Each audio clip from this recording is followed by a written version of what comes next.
imensamente a presença de todos aqui, em especial da Amanda Bendia, da USP, que, bom, desde o começo ela sempre foi muito aberta a vir dar esse colóquio para a gente. Assim que eu entrei em contato com ela, ela se disponibilizou logo, né? Então eu agradeço imensamente, às vezes a gente tem que ficar negociando um pouco, e ela de primeira já aceitou, é sempre um prazer receber, ainda mais de uma área tão diversa quanto essa, né? Eu vou passar um pequeno resumo aqui da Amanda, do que eu peguei por sorte o Lattes voltou, né? Então eu consegui ver toda a formação da Amanda. Ela é formada em biologia pela Universidade do Vale do Itajaí, correto? Isso. Aí depois mestre aqui na UFRJ em biofísica e doutorado na USP em microbiologia. Então a gente vê que é uma área bastante multidisciplinar. Inclusive muitos dos seus colaboradores são físicos também, né? Sim. Então é uma área bem legal que muita gente já procurou, achou super interessante quando eu mandei o e-mail. Atualmente ela é pós-doutora e professora na USP, no programa de captação de jovens talentos, se eu não me engano, né, Amanda? Isso, exatamente. E ela também faz parte aqui, você foi 4 vezes para a Antártica, né, na base Comandante Sim. Ferraz, e trabalha muito com divulgação científica também. Então, eu vou parar aqui de falar e deixar a Amanda falar, tá bom? E a gente faz perguntas depois no final. Obrigado mais uma vez, Amanda. Muito obrigada, Vinícius, pela apresentação e pelo convite. Eu estou muito feliz de estar aqui com vocês para falar desse tema que, particularmente, eu sou apaixonada, mas também sou suspeita, né? Porque eu tenho me envolvido aí com astrobiologia desde o meu mestrado. Como o Vinícius falou, fiz o mestrado aí no Rio, na UFRJ, com esse tema aí da biofísica. Então, só para dar um contexto aí do que eu venho trabalhando, eu venho estudando micro-organismos que vivem em ambientes extremos da Terra e como que eles conseguem sobreviver a alguns parâmetros, como, por exemplo, radiação e extremos de temperatura.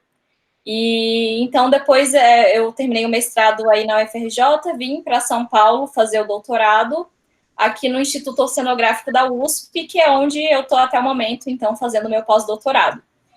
E aí, então, vou falar para vocês hoje um pouquinho sobre essa área da ciência que é tão, né, incrível e entusiasmante, que é a astrobiologia. E, né, para a gente dar o contexto aí do que é a astrobiologia, eu tenho, né, certeza que muitos de vocês já ouviram falar, mas só para a gente ter esse contexto aí do que é a astrobiologia, quais perguntas que a astrobiologia se faz, na verdade, são perguntas que a humanidade se faz desde os primórdios da nossa civilização, que são aquelas perguntas bem existenciais, né, do tipo, como que tudo surgiu, como que a vida surgiu no nosso planeta, o que é a vida, será que a gente consegue ter uma definição de vida, quem nós somos, da onde a gente veio, qual é o nosso futuro, e aquela grande pergunta da astrobiologia, que é, será que a gente está ou não sozinho no universo? E para dar um conceito aí mais, né, científico, digamos assim, esse aqui é um dos conceitos que a NASA adota sobre o que é astrobiologia. Então, a astrobiologia, ela não tem só o objetivo de buscar vida fora do nosso planeta, mas, como eu falei, a astrobiologia, ela também estuda a origem, a evolução, a distribuição e o futuro da vida na Terra e a possibilidade, né, de existência de vida fora da Terra. Então, a astrobiologia ela engloba todas essas perguntas que são, na verdade, muito complexas e que a humanidade se faz há milhares de anos. E o legal da astrobiologia é que, além a gente vai falar da questão de ser uma área multidisciplinar da ciência, também é onde a gente encontra essa interface entre a ciência básica e a ciência aplicada, né? Porque quando a gente vai tentar responder aquelas questões sobre a origem e a evolução da vida no nosso planeta, ou os limites da vida aqui na Terra, a gente está falando aí de uma área de ciência básica, né? Uma ciência de base. Só que também a gente tem a parte de ciência aplicada, quando a gente fala da busca por si só, assim, de vida, né, fora da Terra, a gente precisa do desenvolvimento de tecnologias de exploração espacial para, então, conseguir fazer, então, essa parte aí de busca de vida fora do nosso planeta e também a questão de colonização humana em outros locais como Marte. Então, a astrobiologia, ela tem essa interface aí muito interessante entre a ciência básica e a ciência aplicada. E aí, dentro de todo esse contexto da astrobiologia, a gente vai falar dessa questão da multidisciplinaridade, porque, como o Vinícius falou, né, a gente tem no nosso grupo de pesquisa físicos, biólogos, químicos, filósofos, então tem muitas áreas da ciência trabalhando nessas questões, e eu sou, né, bióloga, então eu vou mostrar para vocês um pouquinho aí de como que eu venho trabalhando na astrobiologia, estudando esses micro-organismos em ambientes extremos do nosso planeta. Então, como que isso está enquadrado aí dentro da astrobiologia? Então, quando a gente fala de limites da vida, né, essa questão ela é muito importante para a astrobiologia, porque a gente precisa entender a questão da habitabilidade. Então, quais condições fora da Terra seriam propícias para abrigar formas de vida como a gente conhece? E para isso a gente precisa entender quais seriam, então, os limites da vida aqui no nosso planeta, porque é o único exemplo que a gente tem. Então, a partir disso, a gente estuda a vida nos locais mais inóspitos, extremos aqui da Terra, como, por exemplo, as regiões polares, os desertos, as fontes hidrotermais lá no Oceano Profundo, cavernas, vulcões. Aqui, no caso, é um vulcão na Antártica, que é um dos locais que é o foco da nossa pesquisa. Então, vou mostrar para vocês mais para o final o que a gente tem feito aí de estudos nesse vulcão na Antártica. E desertos de sal, enfim, a gente tem aí uma série de ambientes extremos e a gente encontra nesses ambientes o que a gente chama de micro-organismo extremófilo, né? Ou seja, aqueles que são adaptados a condições extremas.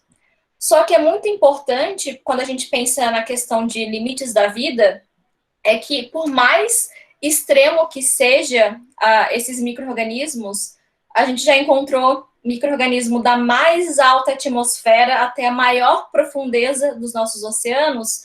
Apesar disso, existe um limite para a vida, como a gente conhece, que é a presença de água líquida. Então, qualquer forma de vida precisa aí de água líquida para conseguir sobreviver.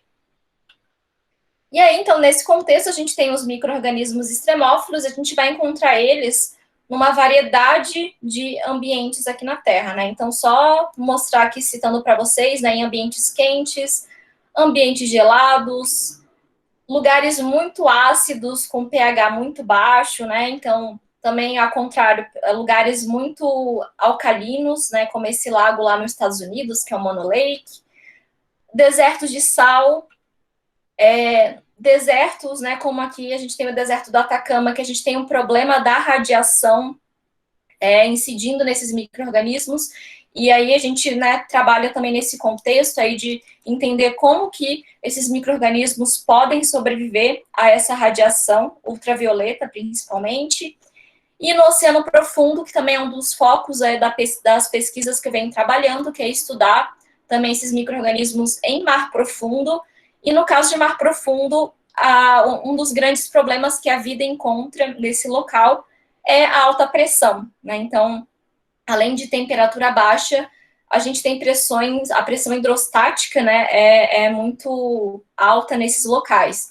Então, aqui a gente tem até um exemplo quando a gente participa dessas expedições para coletar amostra em oceano profundo, a gente tem essa tradição de desenhar num desses copinhos de café, né, esses copinhos normais que a gente usa, e a gente amarra esses copinhos, desenha e afunda no equipamento que a gente vai coletar a amostra lá no Oceano Profundo, e aí a gente vê o que a pressão faz, né, com esse copinho, e imagina o que a pressão faz com uma célula de um micro-organismo, e como é incrível eles terem aí condições e mecanismos que permitem com que eles consigam sobreviver também a essas altas pressões.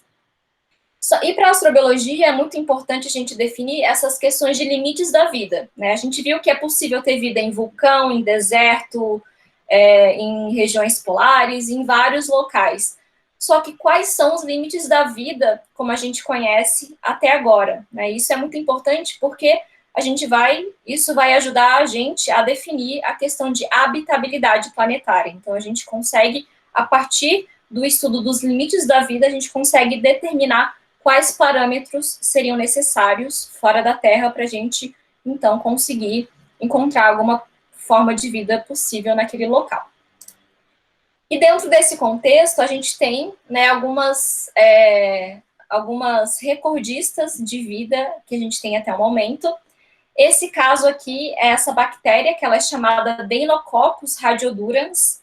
Eu não sei se vocês já ouviram falar na Deinococcus. Essa bactéria, como o nome já diz, ela é resistente à radiação ionizante, né? Então, ela é uma das mais resistentes que a gente conhece. Para a gente ter uma ideia, ela resiste a uma dose, em média, ali de 15 mil grays. Nós, humanos, nossa dose letal é 5, né? Então, vocês podem ver que ela é muito resistente à radiação ionizante. Só que, além dela resistir à radiação, ela também resiste a condições de vácuo e zero umidade, né? Então, ela resiste a mais de um parâmetro extremo, e por isso que ela tem sido proposta e utilizada como modelo para a astrobiologia. Inclusive, já fizeram experimentos com ela na Estação Espacial Internacional, expondo essa bactéria a condições do espaço, e ela conseguiu sobreviver aí durante um tempo a essas condições. Então, a Deinococcus, ela tem sido aí um dos grandes modelos que a gente tem dentro da astrobiologia para ajudar a gente na questão aí da busca de vida fora do nosso planeta. Aqui a gente tem a nossa recordista de temperatura alta, né? Então essa aqui, ela sobrevive a temperatura de 122 graus. A gente não conhece nenhuma outra forma de vida capaz de sobreviver a uma temperatura maior que essa, né? Então esse é o nosso limite máximo de temperatura até o momento. Então isso é importante porque se a gente for buscar vida em algum local, né, fora da Terra, que tenha temperaturas altas, a gente vai falar daqui a pouco, o caso de algumas luas geladas do nosso sistema solar, como Encélados, a gente, então, sabe que, a princípio, a vida como a gente conhece tem esse limitante aqui, né, de 122 graus de temperatura. E no caso de temperatura baixa, a gente tem essa recordista, que é essa bactéria aqui, que ela tem esse nome Planococcus alocriófilos, e ela sobrevive até menos 25 graus. Então, menos 25 graus é o nosso recorde de temperatura baixa, né? Então, isso também é muito importante porque, novamente, quando a gente for buscar vida fora da Terra, a gente vai saber que a vida como a gente conhece tem esse limite de temperatura, né, inferior aí, que seria de menos 25 graus.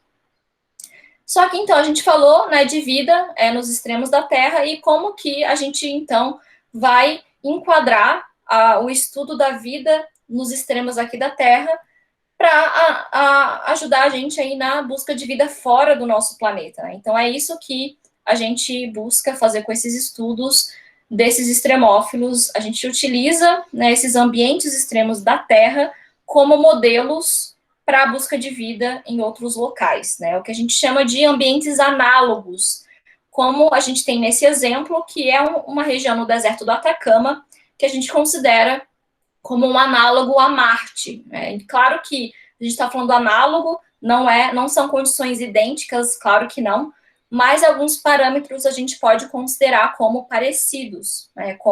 Como, por exemplo, a baixa disponibilidade de água líquida, grandes flutuações de temperatura, alta incidência de radiação, né? Então, alguns parâmetros que a gente considera o deserto do Atacama como um análogo a Marte, né? Então, é assim que a gente faz esses estudos utilizando os extremófilos aqui da Terra e esses ambientes extremos como modelos para a gente, né, então, direcionar a busca de vida fora do nosso planeta, principalmente, né, a princípio, aqui no nosso sistema solar.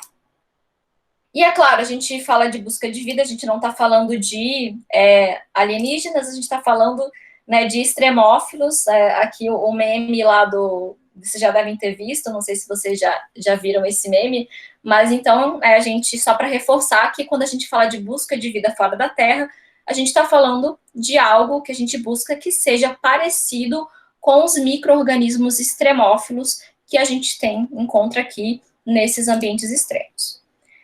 Então, né, agora indo para a questão dessa pergunta da astrobiologia de aonde buscar vida, né? Quais seriam os locais que a gente tem interessantes para buscar vida e que abrigam condições que poderiam propiciar aí o surgimento e evolução de possíveis formas de vida.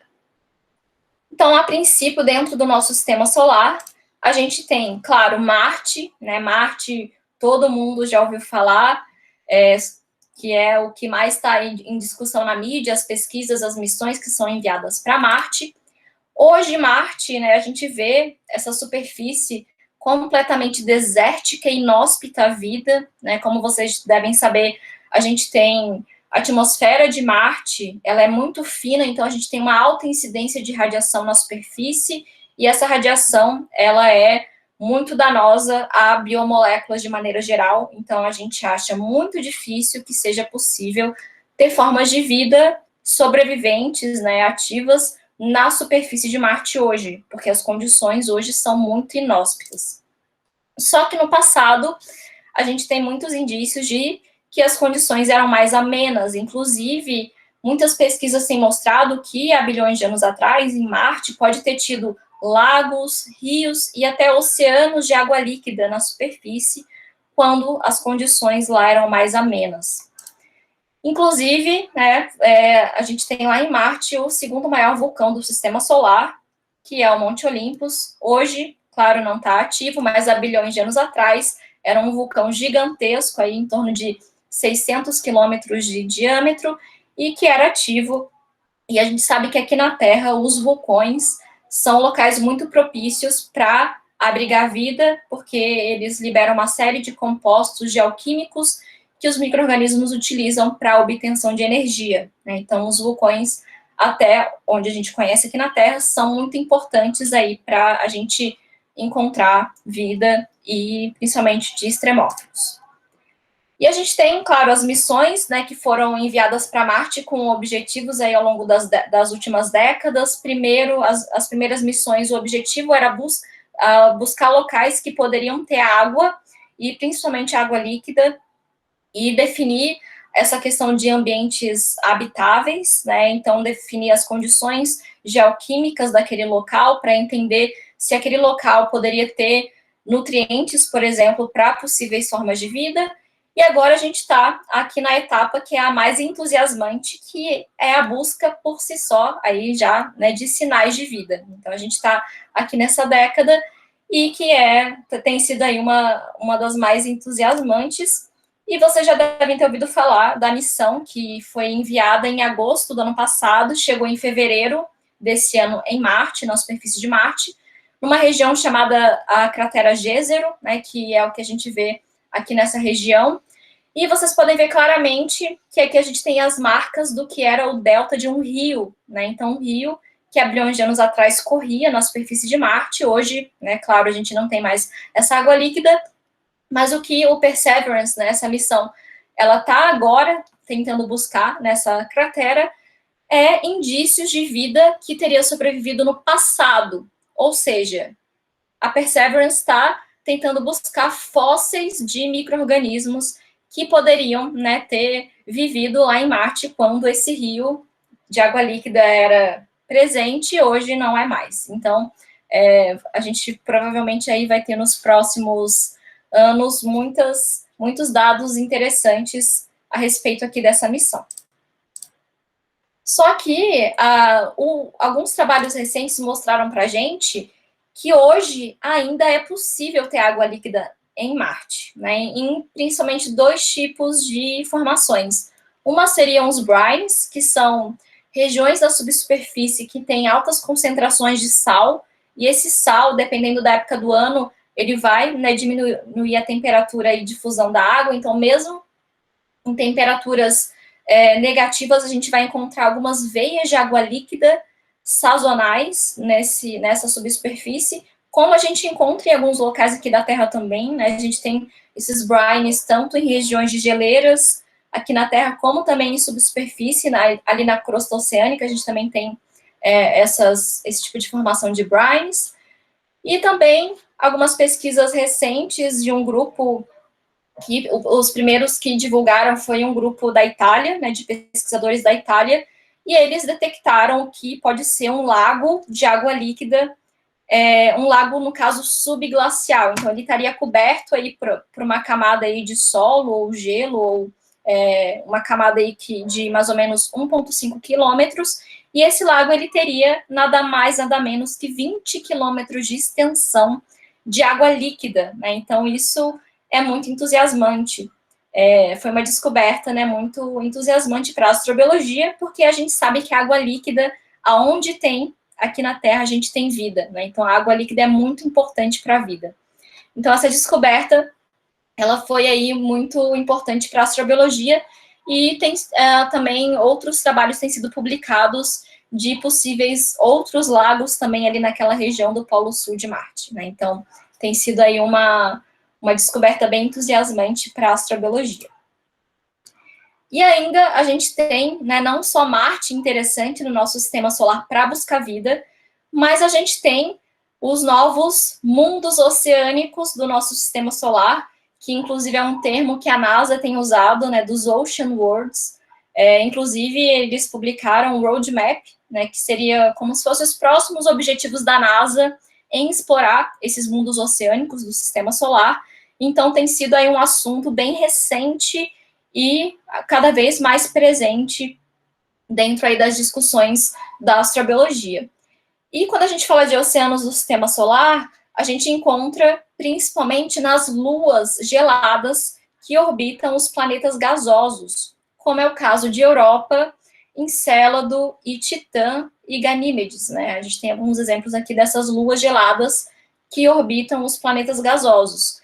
E para a gente ter uma ideia, aqui a gente tem a quantidade de água que a gente tem na Terra aqui, né, uma vez, né, essa quantidade de água, e a gente pode ver que Europa, que é uma lua, a gente vai ver daqui a pouco que orbita Júpiter, Europa tem mais ou menos ali 2,4 vezes mais água do que todos os oceanos que a gente tem aqui no nosso planeta. Então, isso é muito entusiasmante a gente pensar que até pouco tempo atrás a gente achava que a água líquida era algo muito raro no universo, e a gente vê aqui no nosso próprio sistema solar locais que a gente tem mais água líquida do que todo o nosso planeta. Então, essa descoberta tem sido muito entusiasmante, e tem aí novos termos surgindo, como esses Ocean Worlds, e muitos projetos da NASA e de outros locais também têm focado agora na tentativa de buscar vida nesses mundos oceânicos.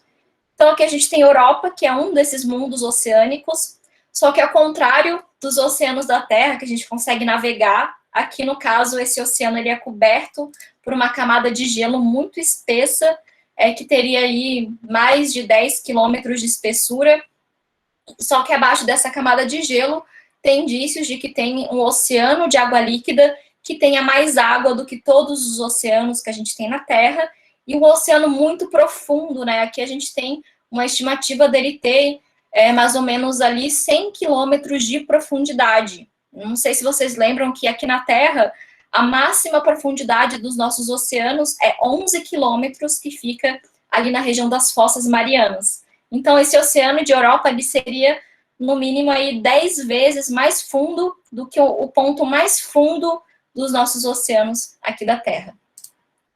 E aí a gente tem essa questão dos ambientes análogos, né, que a gente estuda aqui na Terra para a gente utilizar como modelo para a busca de vida, no caso de Europa.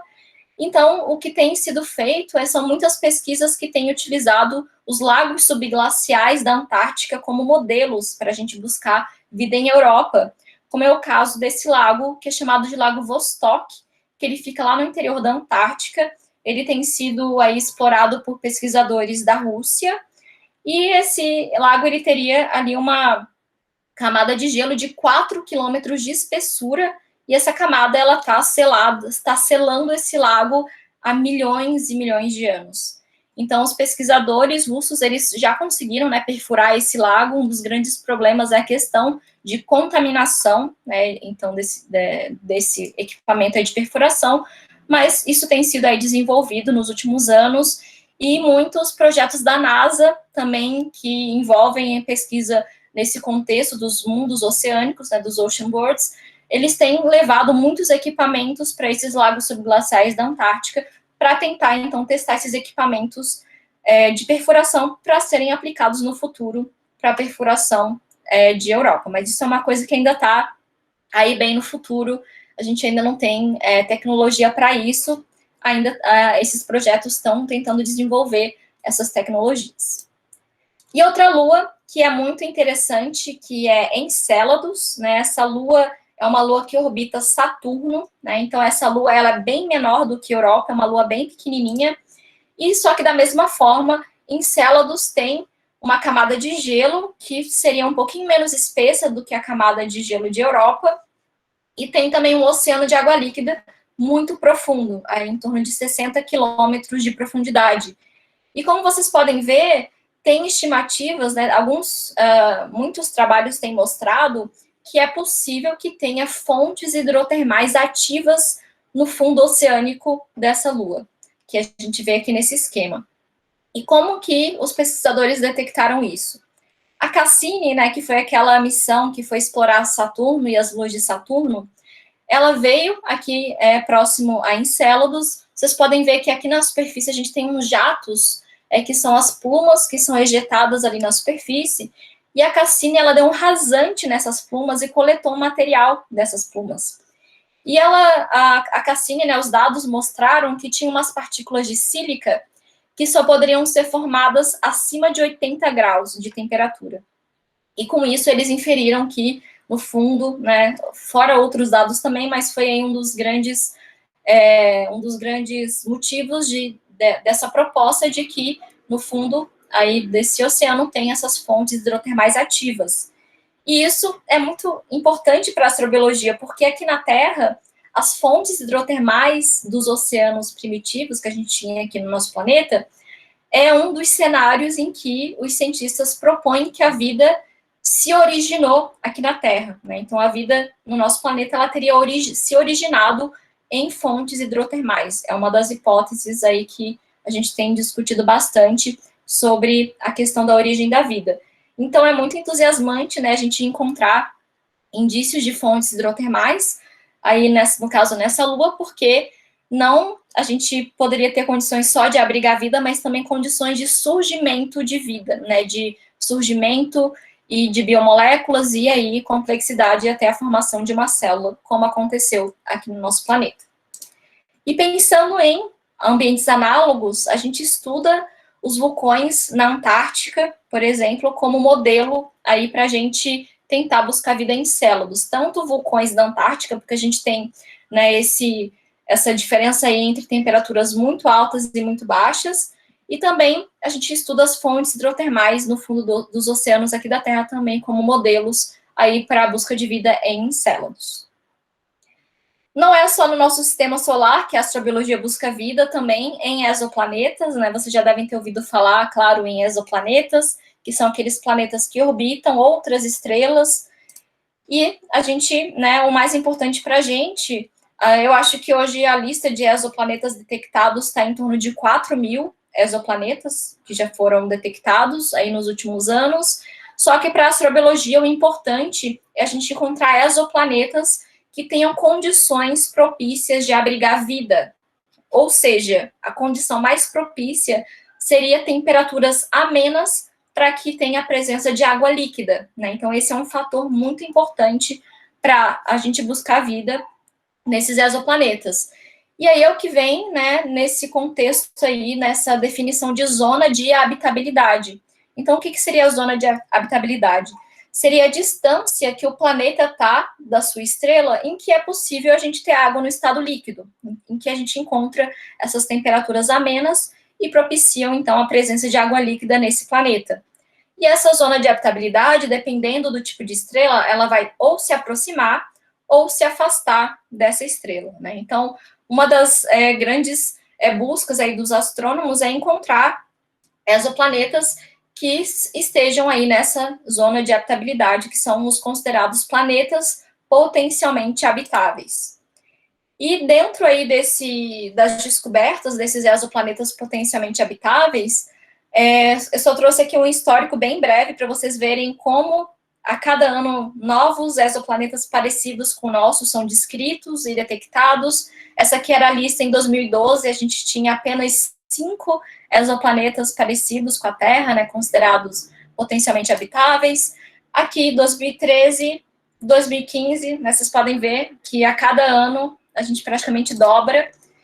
E o último update que eu tenho aqui, o último atualização, né, dos exoplanetas, que a gente consegue acessar nesse catálogo aqui de exoplanetas habitáveis, foram 60, né? Isso já faz quase um ano, eu acabei não atualizando, não sei se eles já atualizaram para algum dado mais recente, mas até então eram 60 exoplanetas considerados como potencialmente habitáveis, né? E isso é só na nossa vizinhança, que é onde os telescópios conseguem detectar, ou pelo menos os telescópios que a gente tem até o momento.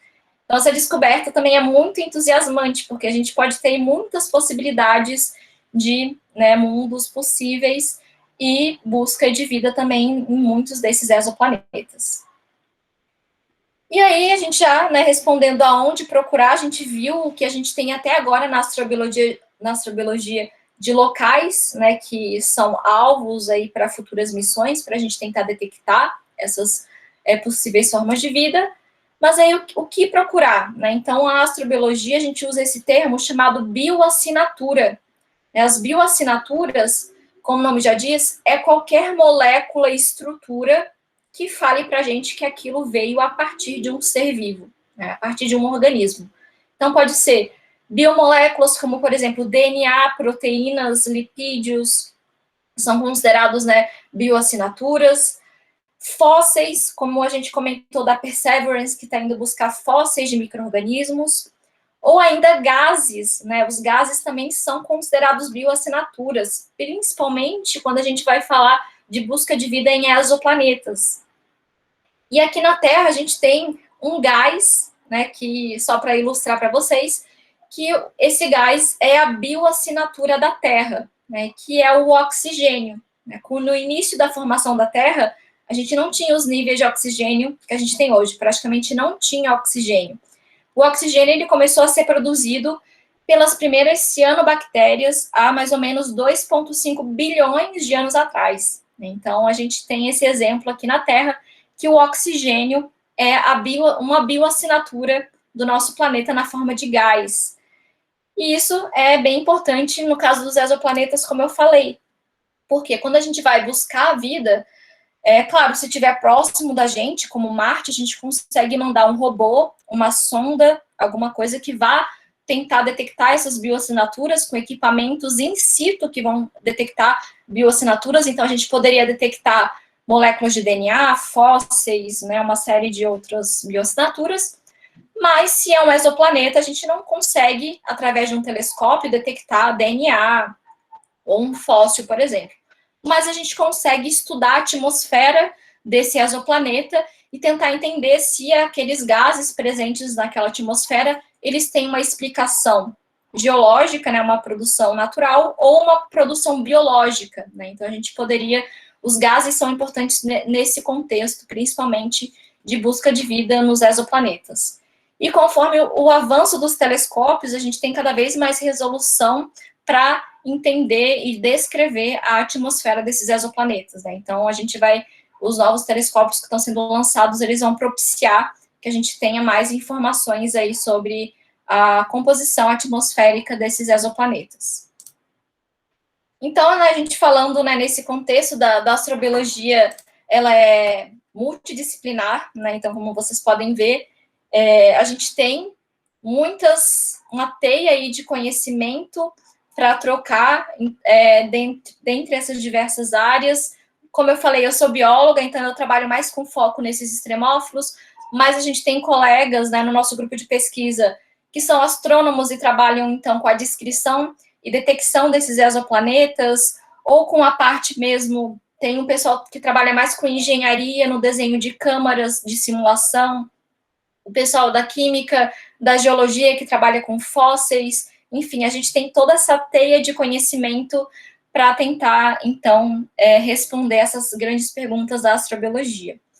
E com isso, né, eu vou mostrar um pouquinho a minha pesquisa que eu tenho feito, vou falar assim brevemente, só que lembrando, né, que é mais nesse contexto da biologia, dentro da astrobiologia, que é estudar extremófilos na Antártica, né? Então, a Antártica, como vocês já devem ter ouvido falar, a Antártica é um continente que está localizado lá no Polo Sul, e ao contrário do Ártico, a Antártica ela é um continente por si só, né? Tem uma plataforma continental coberta por uma camada muito espessa de gelo, e ainda dentro, né, lá na Antártica, a gente tem mais ou menos 4 vulcões que são hoje ativos, que é o local que a gente estuda.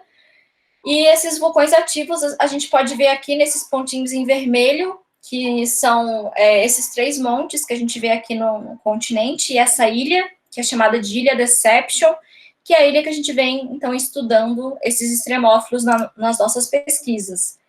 E essa ilha, vocês podem ver aqui nessa imagem, a ilha por si só é o vulcão, né? Então, o que vocês estão vendo aqui nessa parte de cima é a bordinha do vulcão, que está acima do nível da água do mar, mas a maior parte dele está abaixo aquele nível da água do mar. E lá em Deception, teve uma erupção mais ou menos há 10 mil anos atrás, que colapsou a parede desse vulcão e o mar inundou essa caldeira. Então, o que vocês estão vendo aqui, nessa parte central, é a caldeira do vulcão inundada pelo mar. E é muito interessante que é o único local do planeta que a gente consegue entrar de navio, que nem vocês estão vendo aqui nesse vídeo, em direção à caldeira de um vulcão ativo, né? Então, é como a gente faz as nossas coletas para fazer a nossa pesquisa. Então, a gente vai e, então, adentra esse vulcão de navio para coletar as nossas amostras e estudar os extremófilos.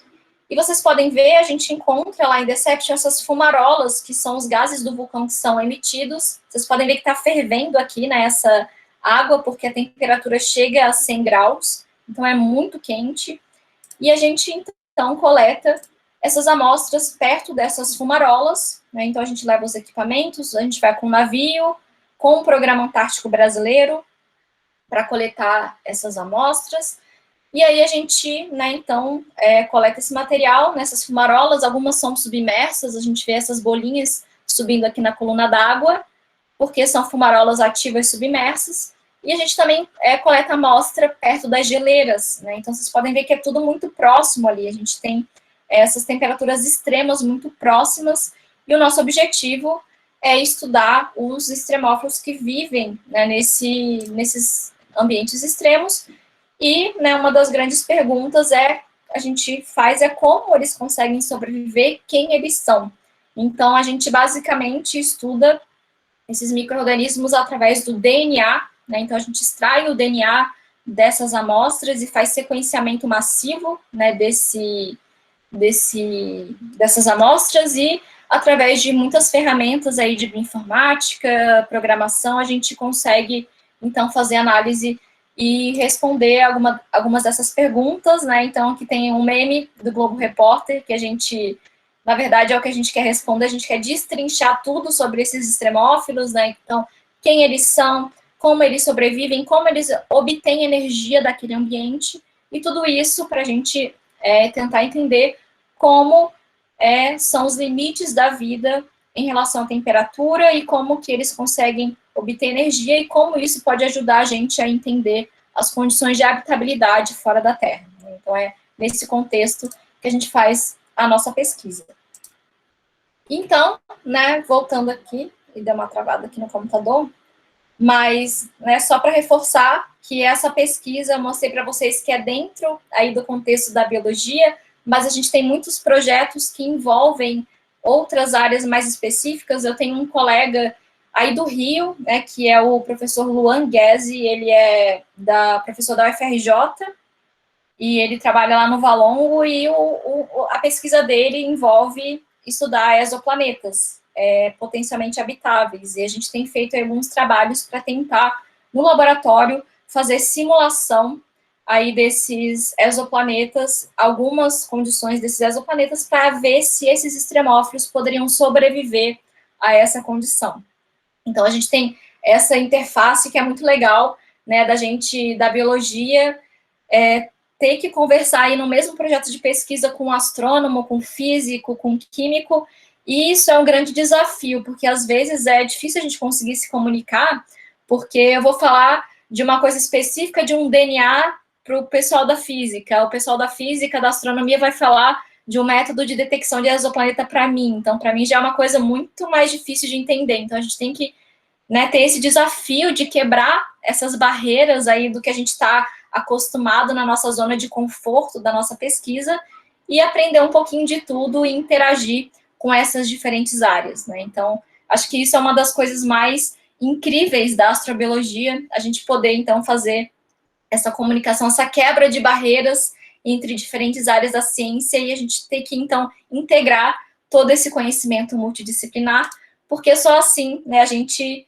vai conseguir responder essas perguntas tão complexas, como é o caso aí, né, dessa pergunta, será que a gente está sozinho no universo? Então, tem sido aí um desafio muito grande para a gente, mas é muito gratificante a gente, então, trabalhar com esses projetos dentro da astrobiologia. Acho que era isso que eu tinha para falar para vocês, que eu trouxe. Deixei aqui meu contato, meu e-mail, se vocês tiverem interesse, tiverem alguma dúvida, quiserem alguma dica dentro da astrobiologia, vocês podem entrar em contato comigo. Eu não sei se vocês sabem, mas há uns 3 anos atrás foi fundada a Sociedade Brasileira de Astrobiologia, e eu posso depois passar o site para vocês, mas é só vocês colocarem no Google, e lá no site da sociedade está muito legal, porque tem uma rede de pesquisadores, então vocês podem acessar os pesquisadores do Brasil, que têm trabalhado com astrobiologia. Tem também um blog com várias notícias e textos escritos pelos pesquisadores aqui do Brasil que têm trabalhado com astrobiologia. Então, aí eu dou essa dica, se alguém quiser se aprofundar. E também tem um livro que se chama Astrobiologia, uma Ciência Emergente, que também foi escrito pelo nosso mesmo grupo aí de pesquisa aqui de astrobiologia do Brasil, e esse livro vocês podem acessar ele em PDF gratuitamente, eu também posso depois mandar o link para vocês se vocês tiverem interesse, e é um livro que ele é sensacional, ele aborda aí vários temas dentro da astrobiologia, então também fica a dica para quem tiver interesse. Tá, então, acho que era isso que eu tinha para falar, né, muito obrigada, não sei se o pessoal tem perguntas. Oi, Amanda. Bom, primeiro, muito obrigado aí pelo excelente colóquio, foi muito legal mesmo. E tem pergunta sim, o Thiago já levantou a mão, e aqueles que quiserem fazer perguntas ou podem mandar no chat ou levantar a mão também. Aí eu já vou... Pode falar, Thiago. Oi, Amanda. Obrigado pelo colóquio, achei muito legal também. Tenho várias perguntas, né? Tentar fazer uma aí, depois deixar o pessoal e quem sabe eu volto. Assim, sempre que, pelo menos, a gente ouve falar desses organismos em condições extremas ou fora, a gente sempre ouve falar de bactérias, né? Aí, outro dia eu estava vendo, na verdade, uma coisa que, assim, existem muito mais fungos na planeta Terra, né? E, a princípio, eles até são... organismos multicelulares são antes até dos animais e tal, assim, tem alguma coisa de procurar fungo, seria mais provável, ou por que não? Ou se tem, assim, queria que você contasse um pouco assim que eu... Essa é uma pergunta bem legal aí sobre a questão dos fungos.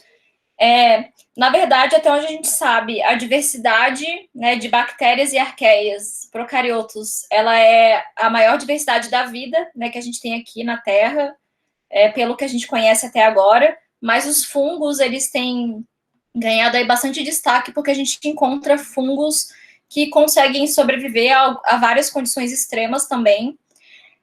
Só que, a princípio, a gente busca os procariotos porque são formas de vida mais simples, né? Os fungos já são eucariotos, então já é um passo a mais, digamos assim, na história evolutiva da vida aqui na Terra, pelo menos. E a gente não sabe, se a gente for encontrar vida, né, fora da Terra, qual que vai ser a história evolutiva dessa vida, se vai, né, dar origem ao que seria uma célula eucariótica, algo parecido com o que a gente vê aqui. Então, por isso que a gente, a princípio, busca as formas de vida mais simples que a gente conhece, que são os procariotos, e também, na verdade, são aqueles que têm os mecanismos aí para sobreviver a esses parâmetros extremos. Mas os fungos têm sido também utilizados como modelos. Alguns deles, eles conseguem tolerar condições extremas, né? Outros conseguem, eles precisam daquela condição extrema para sobreviver, né? Que é a diferença aí de quem é extremófilo mesmo e quem tolera. O pessoal perguntou ali dos tardígrados. No caso dos tardígrados é o mesmo princípio, né? O tardígrado já é ali um microcrustáceo, então já é um animal que já tem uma história evolutiva aí muito à frente. Então a gente, por mais que ele seja usado, né, muitas vezes na astrobiologia, a gente não pensa que a gente vai encontrar fora da Terra algo parecido com um tardígrado, porque são histórias evolutivas diferentes, se tiver, né, uma origem da vida aí, né, em locais diferentes. E os tardígrados, outra questão também, é que eles, quando estão numa condição extrema, é como se eles hibernassem, né? Não é aquela condição ideal para eles. Então, eles hibernam e quando a condição volta a ser ideal, eles voltam à vida normal, ao metabolismo normal deles. No caso dos extremófilos, se você pegar uma arqueia que vive lá a 90 graus, ela tá feliz e contente naquela condição. Para ela, aquilo é o ideal. Se a gente colocar essa arqueia aqui na nossa condição, ela não sobrevive. Então, essa é a grande diferença entre os extremófilos dos procariotos, né, que eles precisam daquela condição extrema, ou quem tolera só aquela condição extrema como o tardígrado, né? Então, o tardígrado, ele pode estar... ele pode, exemplo, sobreviver em um local extremo fora da Terra, mas ele não vai crescer e metabolizar naquela condição, tá? Mas os extremófilos já poderiam crescer e metabolizar numa condição extrema. Então, por isso que eles têm sido aí mais utilizados como modelos para a busca de vida em si. Legal. Amanda, só antes de passar por Nivaldo, rapidinho, porque eu acho que como a gente é um pouco mais leigo, você pode só explicar em 2 frases a diferença entre eucarionte e procarionte, e depois eu já abro para o Nivaldo. Então, os procariontes, né, vocês devem lembrar que são aquelas células mais simples que não tem um núcleo, né, que aquele material genético, ele tá solto ali no citoplasma, não tem organelas, né, então aquelas células simples que são todas as bactérias e arqueias, né, são os procariotos. As arqueias, elas também são procariotos, como as bactérias, mas elas são outro domínio da vida. Hoje, a gente tem 3 divisões dos domínios da vida, que é bactéria, arqueia e eucária. Eucária são todos os eucariotos, né, que são fungos, animais, plantas, protozoários. Então, todo o organismo que tem a célula eucariótica, que é aquela que tem um núcleo, né, que envolve o material genético, tem organelas como mitocôndrias, no caso das plantas, cloroplastos, complexo de Golgi, né, aquelas organelas que vocês devem lembrar aí de ter visto há algum tempo. Mas, então, né, a diferença entre os procariotos e os eucariotos. E, se vocês forem ver a diversidade da árvore da vida, grande parte dela está entre bactérias e arqueias e um pedacinho bem pequeno dos eucariotos, né? Então, a grande diversidade que a gente tem da vida aqui na Terra é dos procariotos, bactérias e arqueias, que são até engraçado a gente pensar que é o que a gente não enxerga a olho nu, né? É a maior diversidade que a gente tem aqui no nosso planeta. Legal, obrigado. Nivaldo, pode, por favor, fazer a pergunta. Bom dia, Amanda. Em primeiro lugar, obrigado pelo seu colóquio interessantíssimo. Eu queria fazer 2 perguntas simples. A primeira é: qual é o exoplaneta na zona de habitabilidade mais próximo detectado até hoje? E qual seria considerada a zona de habitabilidade do Sistema Solar? Abrangeria que planetas? Então, sobre o exoplaneta mais próximo, eu não tenho, assim, certeza absoluta, mas eu acho que é lá no sistema de Alpha Centauri, eu acho que é o mais próximo, e só que o nome do exoplaneta eu não vou saber de cabeça qual que que essa parte aí dos exoplanetas não é muito a minha área de pesquisa, então não vou saber responder muito bem qual que é exatamente, mas eu acho que é Alpha Centauri, né, no sistema que é o mais próximo. E aqui no nosso sistema solar, a zona de habitabilidade ela está justamente na faixa aqui da Terra, né? Então, a Terra está dentro exatamente da faixa de habitabilidade, e essa faixa, ela tende a se afastar do Sol ao longo aí de bilhões de anos. Então, ela tende ali a chegar a Marte daqui a alguns bilhões de anos e expandindo. Só que é interessante a gente pensar que a gente tem a questão da água líquida para definir a zona de habitabilidade, mas a gente tem, como eu falei, os exemplos das luas que orbitam os planetas gasosos, em que a gente encontra também água líquida, mas eles não estão na zona de habitabilidade, né? Então, eles têm água líquida por outros processos, né? Não pela distância e por estar na faixa ali da zona de habitabilidade. Mas a gente está exatamente ali no lugar certinho ali da zona de habitabilidade. Não, foi exatamente por isso que eu fiz essa pergunta em relação ao sistema solar, né? Uhum. Porque a existência de água líquida depende também das condições de pressão no planeta ou na lua de um planeta, né? Então, essa definição de zona de habitabilidade é um pouco nebulosa, né? Não é muito precisa em relação, não apenas ao sistema solar, quanto a planetas fora do sistema solar. É uma definição que a gente, né, ela é mais limitada, mas ela é uma visão, assim, que a gente sabe que naquela faixa vai provavelmente ter temperaturas que vão propiciar água líquida. Mas se tiver algo além dessa faixa, né, pode ser que tenha, mas a gente não tem certeza. A certeza, a partir desses estudos dos exoplanetas, é exatamente naquela faixa de habitabilidade.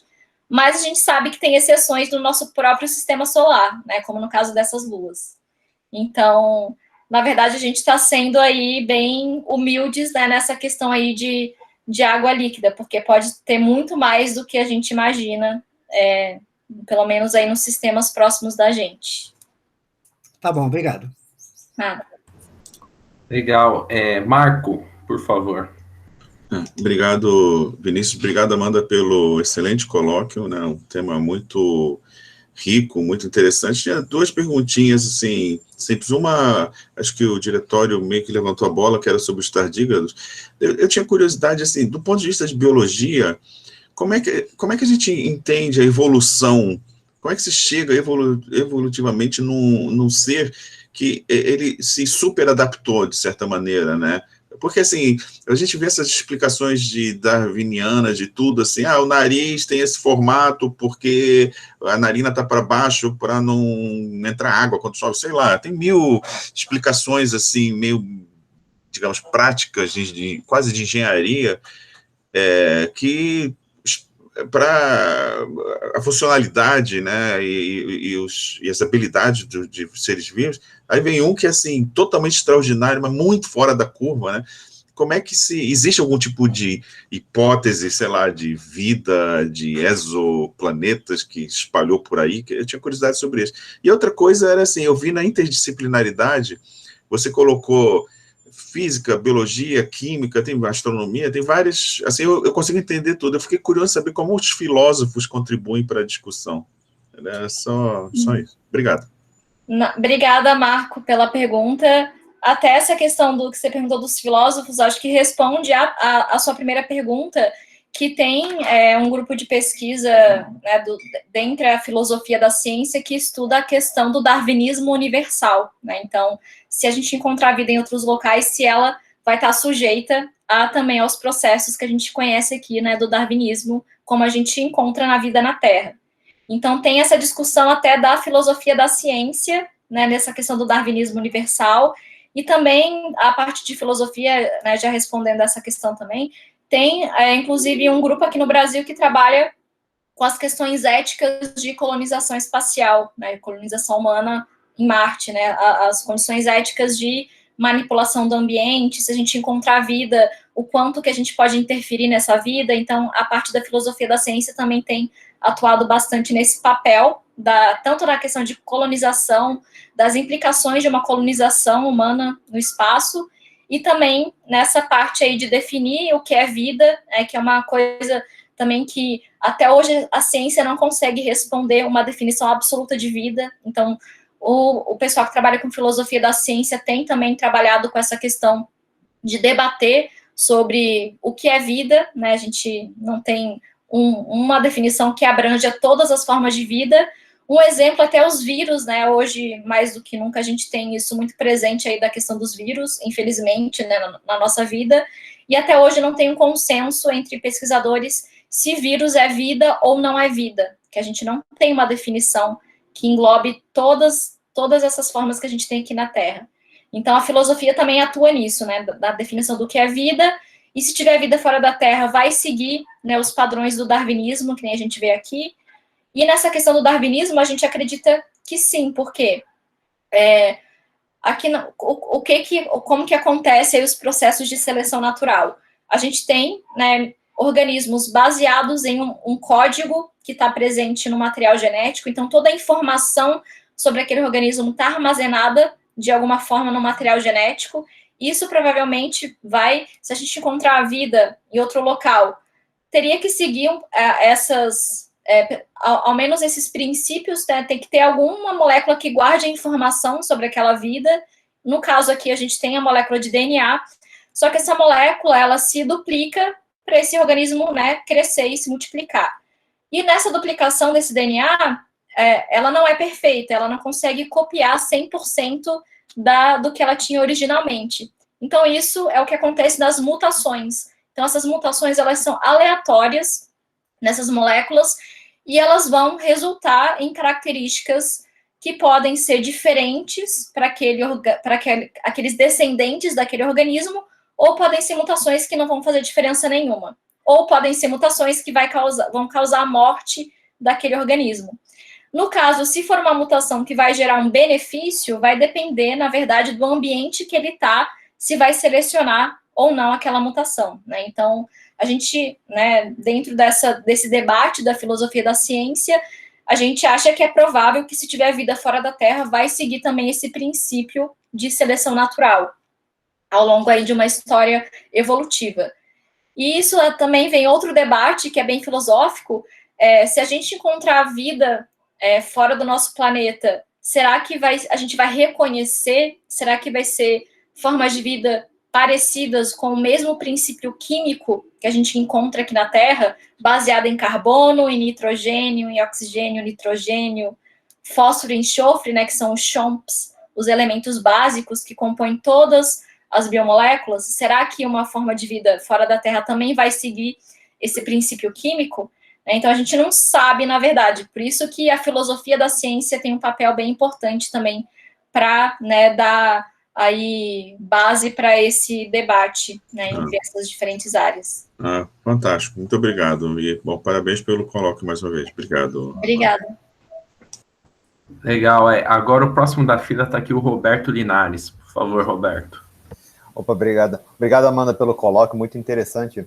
Você mencionou na sua apresentação sobre um organismo, Deinococcus, que tem uma boa tolerância à radiação. Aí eu queria saber, essa tolerância, você sabe me explicar ao que ela se deve, a radiação? Então, tem muitos estudos já feitos com essa bactéria, né, para tentar entender como que ela consegue sobreviver a essa radiação. Como a gente já conhece vários mecanismos, um deles é um bem interessante, porque a gente sabe que o material genético está composto ali num cromossomo. Geralmente, as bactérias, elas têm só uma cópia desse material genético, ou seja, um cromossomo só. No caso da Deinococcus, ela tem ali mais ou menos 10 cópias desse cromossomo dela. Então, se a radiação causa algum dano alguma parte do DNA que ela tem um backup e ela consegue recuperar esse dano causado, porque ela tem essas cópias aí de backup. Além disso, ela tem pigmentos que também eles vão absorver a radiação UV, principalmente, né? Então, a radiação ultravioleta, alguns pigmentos eles absorvem e protegem a célula da radiação. Então, tem uma série de mecanismos que elas têm para conseguir suportar essa radiação intensa. Outra pergunta é por que evolutivamente uma bactéria dessa consegue resistir a uma radiação desse nível, né, de 14 mil grays, se na natureza ela não é exposta a esse nível de radiação, né? Qual foi o mecanismo de seleção natural que fez com que ela consiga resistir a essa radiação? E o que a gente tem hoje de resposta é que provavelmente ela resiste também a, por exemplo, ela é encontrada em desertos, em regiões com pouquíssima água. E muitas vezes os mecanismos que fazem ela sobreviver a pouca água também faz ela sobreviver a alta dose de radiação, né? Então são mecanismos parecidos. E é por isso que é o que hoje tem de consenso, né? Que a gente acha que é por isso que ela sobrevive a doses assim tão altas de radiação, que é um mecanismo parecido com o que ela tem para sobreviver em desertos, em regiões que têm a baixa disponibilidade de água líquida também. Tá. E aí, aproveitando, abusando um pouco, com relação a Marte, você mencionou que no passado, e também já li, né, possivelmente teve lagos, água líquida lá. Há uma ideia do qual que foi a alteração atmosférica ou de temperatura ou de pressão que levou a essa ausência hoje de água na superfície em Marte? Então, a hipótese, né, hoje mais aceita sobre essa grande mudança climática de Marte é que no passado Marte tinha uma atmosfera, né, mais espessa e tinha um campo magnético, né? Então, o campo magnético ele protegia essa atmosfera e a superfície do planeta de radiações, né, mais intensas. E com a perda desse campo magnético, provavelmente porque teve um resfriamento do núcleo, né, a hipótese é porque Marte é menor do que a Terra, teve um resfriamento mais rápido do núcleo e perdeu o campo magnético, então a radiação, vento solar, enfim, vários processos começaram a varrer essa atmosfera de Marte. Então Marte acabou perdendo essa atmosfera, ficou muito fina, perdeu o efeito estufa, então começou a resfriar aí repentinamente. Era uma composição similar à nossa, na Terra? A atmosfera era mais de CO2, se eu não me engano, do que a gente tem aqui. E aqui a gente tem mais nitrogênio, eu acho que Marte não tem tanto nitrogênio, se eu não me engano, né? Então, eu não lembro se a atmosfera de Marte era parecida com a atmosfera que a gente tinha na Terra primitiva, né? Hoje não, porque hoje a gente tem aí oxigênio, né? Em Marte a gente não tem. Mas eu acho que era a atmosfera principalmente composta de CO2, né? A grande parte de CO2. Não, obrigado, Amanda. Nada. Legal, Amanda. Ainda tem gente na fila, viu? Vou pedir mais um pouquinho de paciência para você. Tranquilo, com certeza. Próximo é o Daniel Jonathan, também professor daqui. Por favor, DJ. Olá, Amanda. Bom, parabéns pelo colóquio entusiasmante. Você usou essa palavra várias vezes, mas, de fato, totalmente apropriada. Eu tenho uma pergunta mais especulativa, literalmente. Pergunta se você tivesse que especular, onde você acha que é mais provável que seja detectado uma assinatura de geologia fora da Terra e quando? Onde e quando? Então, eu acredito, né, claro que isso seria mais um achismo, né, do que algo mais baseado, assim, em evidências. Na verdade, baseado em evidências, o que a gente tem, eu acho que próximo, aqui no nosso sistema solar, eu sou muito otimista com Encélados, porque né, em Encélados a gente tem essa questão aí das fontes hidrotermais, assim como a Europa também. Em Europa foi descrito recentemente que é provável que também tenha as fontes hidrotermais, porque com o que a gente conhece de vida, né, o que a vida precisa para conseguir prosperar em um local? Água líquida, basicamente nutrientes e até onde a gente conhece alguma quantidade de sal, né? Então, o incrível é que nesses oceanos, tanto de Europa quanto de Encélados, foi detectado que esse oceano ele tem quantidades de sal muito parecidas com o que a gente tem aqui na Terra, que seria algo em torno de 4% de sal nesse oceano. E também poderia ter algumas moléculas, né, como compostos de nitrogênio, que poderiam servir como fonte energética para micro-organismos, inclusive metano, né? Então, em Encélados, eu acabei não falando, mas em Encélados tem regiões que têm clatratos de metano, né? Então, esses clatratos de metano são moléculas de metano aprisionadas em moléculas de água congelada, e esses clatratos ou hidratos de metano são bem comuns na subsuperfície dos oceanos aqui da Terra. E a gente encontra micro-organismo aqui que eles conseguem consumir esse metano, utilizar esse metano como fonte de energia num processo que a gente chama de quimiossíntese, né? na fotossíntese, como que acontece? As cianobactérias, as plantas, elas pegam a energia da luz para produzir os seus compostos orgânicos, né? Elas são autotróficas. No caso dos quimiosintéticos, eles também são autotróficos, mas ao invés de eles utilizarem energia da luz, eles usam energia de compostos químicos. Então, essas bactérias, por exemplo, que consomem esse metano, elas são quimiosintéticas, então elas são autotróficas, elas poderiam sustentar aí a base de um ecossistema. Então, a gente vê que, né, em Encélados, principalmente, mas também em Europa, além da questão da água líquida do sal, tem moléculas que poderiam aí servir de base para um metabolismo microbiano e um metabolismo autotrófico, né, que seria necessário aí para conseguir produzir essas moléculas orgânicas. Então, se eu pudesse chutar, acho que seria um dos lugares aí mais prováveis em Encélados. Até porque em Encélado a camada de gelo ela é mais fina.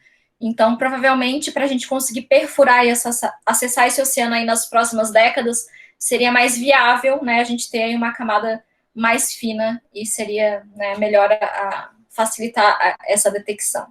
Se eu fosse apostar, seria a Encélado. Em tempo, não faço ideia. Acho que a próxima... No caso específico de Encélado, acho que eles também têm os geysers, né, que jorram para órbita, né?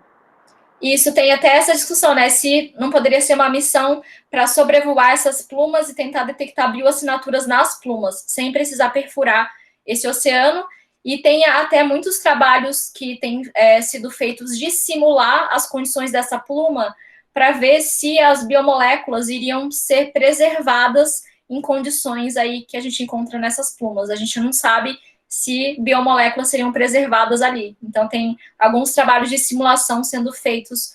E se for preservado, ótimo, a gente consegue coletar as plumas e tentar, então, detectar essas bioassinaturas. Maravilha. Legal. Agora tem uma pergunta do Hugo Soller. Por favor, Hugo, pode ir. Opa, professora, muito obrigado pelo colóquio. E, assim, eu gostaria de fazer uma pergunta mais para o lado da filosofia, né?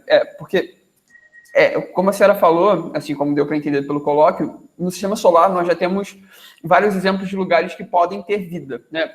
E aí eu fico me perguntando, porque eu acho que a maioria das pessoas que conhece, o paradoxo de Fermi, e se isso é realmente considerado na área, né? Se isso é levantado e debatido na área por essa parte filosófica. Na questão, você diz de busca de vida inteligente. Isso, no caso, sim. Então, esse paradoxo, né, ele diz, tem até aquela equação que ela estima o que poderia ser de número de civilizações inteligentes na nossa galáxia, que é a equação de Drake, né, que tem vários, né, estimativas de, por exemplo, quantas estrelas abrigariam planetas habitáveis, quantos planetas habitáveis teriam condições propícias para a evolução da vida, evolução de vida complexa, evolução de uma vida sendo capaz de se comunicar, né, que seria importante para a gente tentar detectar a vida inteligente. E aí, dentro aí de todas essas variáveis dessa equação, a estimativa, colocando valores aí bem humildes, seria em torno de 2.000 civilizações da nossa galáxia. E aí o paradoxo diz justamente isso. Se tem uma estimativa de tantas civilizações inteligentes, por que até hoje a gente não conseguiu se comunicar? Então, isso uma das... tem pesquisadores dentro da astrobiologia trabalhando também com essa parte, né, de civilizações de vida inteligente, só que é uma parte bem complexa, porque a gente também não tem muita amostra, né, para ser estudada, porque a gente tem o único exemplo também que a gente tem somos nós, então, e a gente depende de uma comunicação para isso. Então, tem até um filme, não sei se vocês já viram Contato, que é baseado num livro do Carl Sagan, que fala sobre isso, né, pela detecção de vida inteligente por radiotelescópio.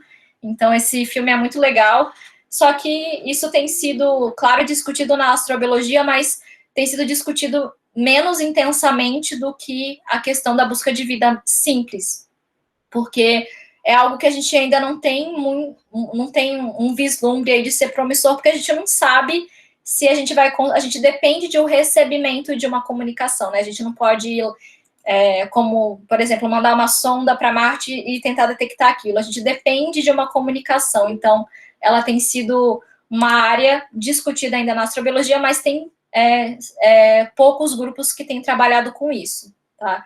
Inclusive, tem o SET, né, que da NASA, aquele Search, a busca por vida inteligente, né, aquele programa. E hoje ele é principalmente financiado por iniciativas privadas, né? Porque a NASA tem cortado um pouco aí o orçamento para essa questão de busca de vida inteligente, mas é claro sempre, né, uma discussão que é importante a ciência fazer e continuar aí essa pesquisa também. Entendo, professora. É porque, na verdade, eu li há pouco tempo o livro Problema de Três Corpos, e ele levanta umas questões muito boas, assim, que me deixaram realmente um pouco com medo, né, do que pode acontecer. Não sei se a senhora já ouviu falar também da teoria da floresta sombria, floresta negra, alguma coisa assim, não? Não, essa eu nunca ouvi falar. É um problema que fala que você não vê sinal alienígena ou qualquer coisa que seja no espaço, porque as civilizações se atacam, né? Então, ele elabora muito melhor essa ideia, mas realmente é uma coisa que assusta um pouco, né? Até o Stephen Hawking, ele falava muito, né, que se tiver, é melhor a gente ficar bem quietinho aqui e não tentar se comunicar. Então, o Stephen Hawking, ele tinha essa visão aí da gente não tentar comunicações, mas, enfim, é uma coisa muito ainda especulativa, né? Apesar, claro, de ter grupos discutindo, é importante a gente ter essa discussão dentro da ciência, ainda tem muita coisa que é especulativa. A gente não tem aí um objeto de estudo para desenvolver coisas mais concretas, mas com certeza é um assunto também bem entusiasmante para a gente. Ok, obrigado, professora. Legal. Tem uma aqui comentário? mais levantada, que é o do Thiago. E depois você, o DJ. Não, acho que o Daniel pode fazer o comentário dele, que deve ser mais relacionado. Então tá.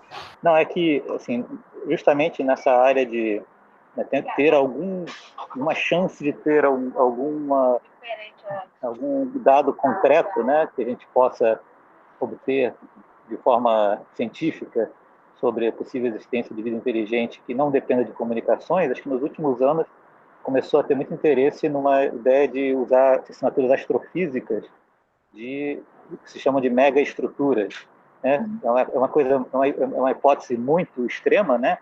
Eu diria civilizações altissimamente avançadas, mas que eventualmente poderia ser detectada a presença delas a distâncias astrofísicas, né? Coisas como esferas de Dyson, ou sei lá, né? Enfim, raios lasers de altíssima potência sendo disparados, coisas desse gênero são hipóteses extremamente longínquas, mas a gente pode detectar. Então, se a gente pode detectar, tem gente procurando, né? Tem gente fazendo isso agora. É verdade, foi uma ótima colocação, e inclusive tem um termo que já está sendo usado pela astrobiologia, que são as tecnoassinaturas, né? Então seria justamente essa questão aí de tentar buscar assinaturas tecnológicas, e a gente não dependeria só mesmo dessa questão de esperar alguém se comunicar com a gente. Inclusive, naquele livro que eu indiquei para vocês de astrobiologia, que se chama Astrobiologia, uma ciência emergente, tem um capítulo justamente sobre essa questão aí de tecnoassinaturas. É bem legal, então sugiro quem tiver interesse nesse tema, esse capítulo é bem interessante. Legal. Thiago, por favor. Não, eu queria, na linha do que o Roberto perguntou, né, eu queria entender essas bactérias aí que tem que sobreviver a 122 graus, né? Tem como explicar facilmente o mecanismo, se elas se isolam na temperatura que a gente conhece, é que a temperatura alta, sei lá, qualquer estrutura complexa química ia meio que se destruir do que a gente conhece, né? O que tem alguma maneira simples de entender por que é? Então, elas têm mecanismos que são bem, assim, incríveis para elas conseguirem sobreviver. Elas, na verdade, não se isolam, elas remediam os danos causados pela temperatura alta. Então, um dos mecanismos que elas têm, por exemplo, o DNA em temperatura alta, ele desnatura, né? Então, as fitas se abrem, ele desnatura. E elas têm uma dessas arqueias, principalmente, que são chamadas de hipertermófilas, né? Que são essas que sobrevivem acima de 100 graus. Elas têm uma enzima que se chama girase reversa, né? Então, essa enzima, ela faz uma supertorção na molécula de DNA, e essa supertorção faz com que a molécula fique estável mesmo a 122 graus. Tem outros mecanismos, esse, no caso, é um dos mecanismos para manter o DNA, né, naquela estrutura. Tem mecanismos para manter a estrutura de proteínas, no caso, algumas proteínas que são chamadas de chaperonas, né, essas proteínas, elas também elas vão tentando fazer com que outras proteínas mantenham sua estrutura correta em temperatura alta, e até tem alterações da própria membrana celular, né, a membrana, ela tem alguns lipídios bem específicos que têm mais saturações, e com isso, esses lipídios, eles fazem com que a membrana fique bem estável em temperatura alta, né? Então, eles têm vários mecanismos para suportar a temperatura alta, e também eles têm muitos solutos dentro do citoplasma, né? Porque esses solutos também, eles vão aumentar a quantidade ali, né, naquele citoplasma. Vocês podem até falar melhor do que eu a parte física, né, que eu não entendo tanto, mas eles vão fazer com que evite com que o citoplasma, a água do citoplasma evapore, com o aumento aí da concentração desses solutos, né. Então, eles têm muitos mecanismos bem legais para sobreviver, inclusive essas arqueias aí hipertermófilas, né, que sobrevivem acima de 100 graus, elas têm controles de taxa de mutação muito alto, né? Então, elas mutam muito devagar, e até a gente consegue reconstruir a árvore filogenética delas, e elas são praticamente muito parecidas ao que elas eram há bilhões de anos atrás, né? Quando a vida surgiu aqui na Terra, porque elas pouco se modificaram, porque elas têm controle de taxas de mutação muito eficientes, né? É outro mecanismo que elas têm também. Aproveitando só rapidinho, existe alguma tentativa de conectar isso, assim, pesquisa em seres humanos, né, assim, de tentar envelhecimento e outras coisas, assim? Eu não entendi. Tá meio barulho aqui. Eu falo assim, elas têm mecanismo de se proteger contra a temperatura, assim, tentar as taxas de evitar mutações, sei que lá. E tem muita gente pesquisando questões de envelhecimento do ser humano, como prolongar a vida e essas coisas. Tem alguma conexão? Alguém tenta fazer alguma coisa assim? Então, na verdade, sim, tem uma parte, né, que é mais essa questão, até chamada de astrobiotecnologia, tem esse termo também que já surgiu. Na astrobiotecnologia é justamente tentar aplicar o conhecimento aí de sobrevivência desses extremófilos em humanos, como que isso poderia ajudar a gente. Tem até alguns trabalhos que eles têm questionado e aí debatido se, que nem resistência à radiação, será que a gente poderia utilizar um mecanismo de uma bactéria para resistência à radiação nas nossas células e aplicar isso, modificar o DNA de astronautas para futuras missões espaciais, né? Porque um dos grandes problemas de missões espaciais tripuladas a longo prazo é a dose de radiação que esses astronautas receberiam a longo prazo. Então, tem algumas pesquisas sendo feitas para tentar modificar células humanas e fazer com que elas resistam aí a altas doses de radiação, utilizando até um mecanismo que é chamado de CRISPRs, né, que é um mecanismo que foi descoberto recentemente, e essas CRISPRs a gente poderia utilizar como ferramenta para modificar o nosso DNA.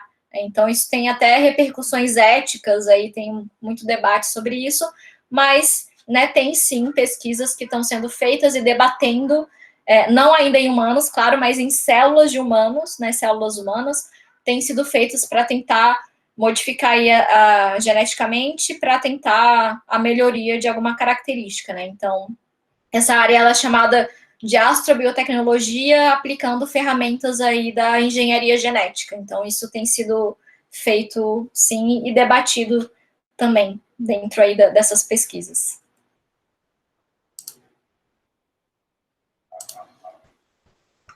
Bom, temos aqui uma última mão levantada do Lucas. Por favor, Lucas.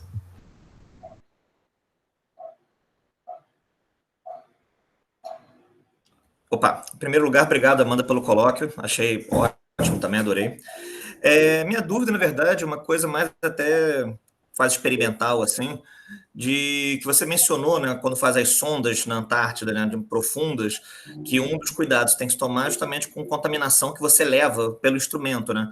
E todas as observações astrofísicas, né, como, por exemplo, o caso da fosfina controversa lá em Vênus, né, são sempre de emissões, então você garante que você está observando alguma coisa que veio de fora, mas quando você envia alguma coisa para fazer um tipo de medida, você pode estar transportando material que... Como é que minha pergunta era assim, como é que conseguiria garantir, né, essa diferença do que você está levando e do que você realmente está medindo? Essa é uma questão bem importante, né, quando a gente vai falar dessas missões espaciais, que seria a descontaminação desses equipamentos. Existem vários protocolos de descontaminação, mas a gente sabe, né, que sempre, muitas vezes, algum micro-organismo vai sobreviver àquele processo de descontaminação e pode ser levado para esses locais. Então, isso é uma preocupação muito grande. Inclusive, tem o chamado Programa de Proteção Planetária. Esse programa, até o momento, ele proíbe que sondas sejam enviadas, por exemplo, para locais em Marte em que já foi detectado a possibilidade de água líquida, né? Então, essas sondas hoje não podem pousar, a princípio, em locais que têm água líquida em Marte por causa desse programa de proteção planetária. Justamente porque a gente sabe que os processos de descontaminação que a gente tem hoje não são 100% eficientes e a gente poderia enviar alguma contaminação para locais fora da Terra, né? Então, isso é uma preocupação muito grande que vem sendo bastante discutida. Caso a gente contamine esse local, aí, seja em Marte, por exemplo, vai ser um grande problema. Primeiro, depende de como a gente vai tentar detectar a vida. Se for uma detecção menos específica, só de biomoléculas, a gente pode sim detectar um tipo de contaminação. Se for pensar numa vida baseada, por exemplo, também em DNA, né, que nem a gente vê aqui, se a gente conseguisse sequenciar esse DNA, a gente conseguiria traçar a história evolutiva. Então, se a gente encontrasse uma afinidade com organismos da Terra, provavelmente foi uma contaminação. Mas, se tiver contaminação, de qualquer jeito, vai ser um grande problema, e é por isso que existe esse programa de proteção planetária e que tem isso ainda em debate. No futuro, a gente não sabe como vai ser essa questão de pouso em locais que tem água líquida. Porque hoje, se a gente mandar uma sonda para a superfície de Marte, se tiver contaminação, não vai se proliferar na superfície, porque a temperatura é muito baixa, tem muita radiação, então nenhum tipo de vida que a gente conhece iria conseguir se proliferar na superfície. Mas se for um local que nem, né, que pode ter aqueles brines, que pode ter água líquida, aí é um grande problema. Então, por isso que essas sondas ainda têm essa proibição de pousar em locais que a gente saiba que tem água líquida. No caso das luas geladas, quando for explorar oceanos aí no futuro, também vai ser um grande problema, porque o oceano, né, a gente não tem... É mais difícil ainda de ter aí um processo de descontaminação, porque a sonda iria mergulhar nesse oceano. Mas isso é uma coisa aí que está muito para frente ainda, né? Então, a gente ainda vai ver como que vai desenvolver essas técnicas aí de descontaminação. Mas, com certeza, é um problema atual que vem sendo bastante discutido. Ok, muito obrigado, Amanda.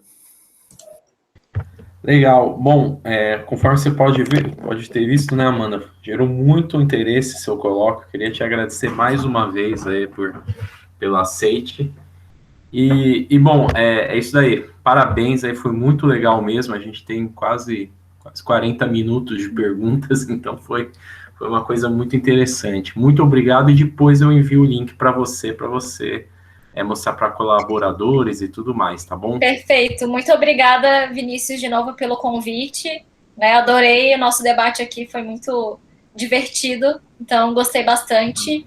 E novamente reforço aí o que precisarem se quiserem me escrever, quiserem tirar dúvidas, material, qualquer coisa específica, podem aí me escrever por e-mail, que eu estou aí disponível para ajudar no que vocês precisarem. Terminemos com uma salva de palmas à Amanda. Opa, por favor. Obrigada. Todos aqui. Parabéns. Obrigada. Vou interromper a gravação aqui.